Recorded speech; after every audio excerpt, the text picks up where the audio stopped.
Hello viewers, नमस्कार। मेरा नाम है डॉक्टर श्रीधर और मैं पिछले 46 ईयर से आयुर्वेद पद्धति के द्वारा सेक्स प्रॉब्लम से रिलेटेड पेशेंट का बहुत ही सफलतापूर्वक तथा बिना किसी साइड इफेक्ट के ट्रीटमेंट करता आ रहा हूँ। आज हम अपने इस वीडियो में बात करेंगे धात रोग, धातु रोग या धात सिंड्रोम के बारे में।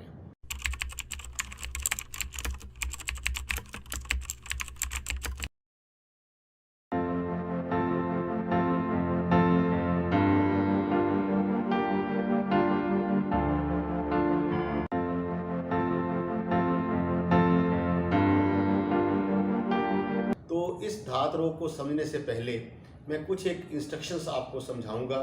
आपको उन पर ध्यान देना होगा ताकि आपको धातु रोग के बारे में पूरी तरह से ज्ञान हो सके या नॉलेज हो सके। हमारे शरीर में 7 धातुएं हैं: रस, रक्त, मांस, मेद, मज्जा, अस्थि और शुक्र।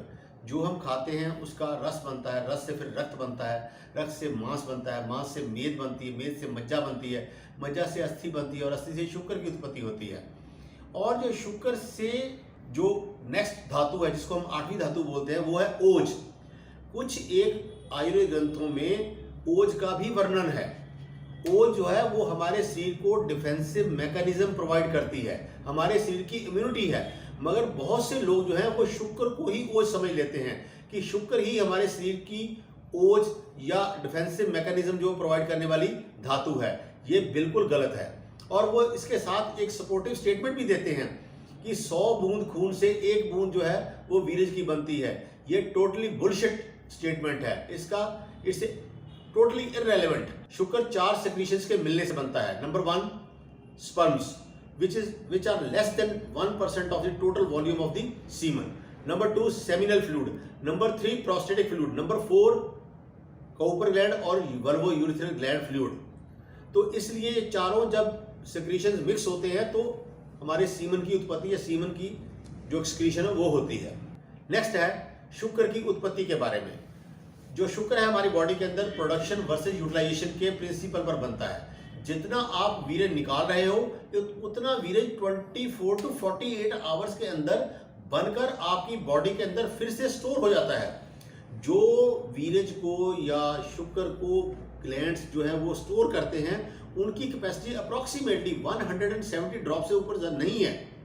इसलिए अगर आप चाहो भी तो भी आप 170 ड्रॉप से ऊपर अपने अंदर वीर्य को स्टोर नहीं कर सकते। तो इसलिए इस शुक्र को एक तो या वीर्य को मल समझना चाहिए। और ये वेस्ट जो है इनके बारे में आयुर्वेद में लिखा गया है, उचित मल शरीर का बल। अगर आपके शरीर के अंदर जो मल है वो उचित मात्रा में है तो वो आपको शरीर को एनर्जी देते हैं। अगर यही मल जो है वो जरूरत से ज्यादा हो जाते हैं तब भी नुकसान देते हैं, अगर जरूरत से कम हो जाते हैं तब भी नुकसान देते हैं। इसलिए आपको ये बात ध्यान रखनी चाहिए कि जब आपके अंदर वीर्य की उत्पत्ति जरूरत से ज्यादा होनी शुरू हो जाएगी तो ये ऑटोमेटिकली अपने आप शरीर से बाहर निकल जाएगा। इसके लिए आपको सोचना नहीं पड़ेगा।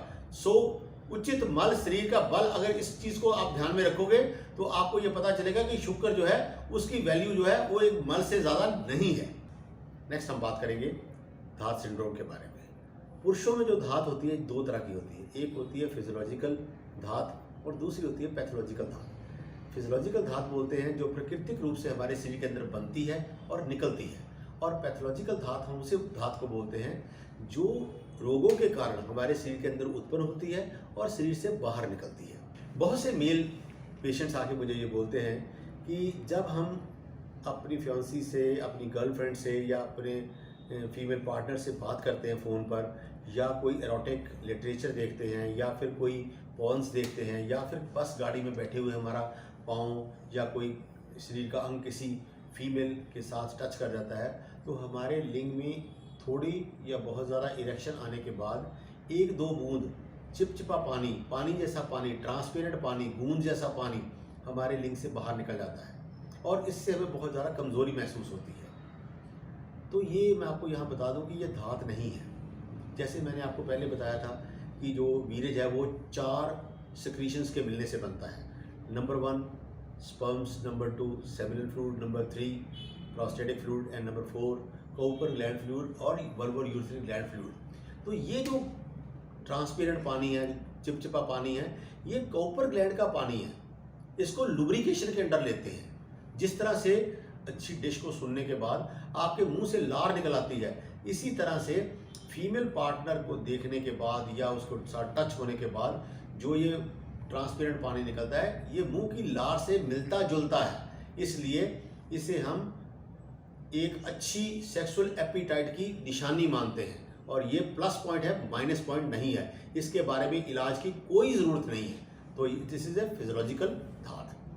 कुछ लोग बोलते हैं कि जब हम लैट्रिन करने के लिए ज़ोर लगाते हैं तो हमारे पेशाब के मार्ग से, पेशाब करने से पहले या पेशाब करने के बाद मिल्की फ्लूइड, सफ़ेद पानी जो है वो तार के रूप में या ड्रॉप्स के रूप में बाहर निकलता है।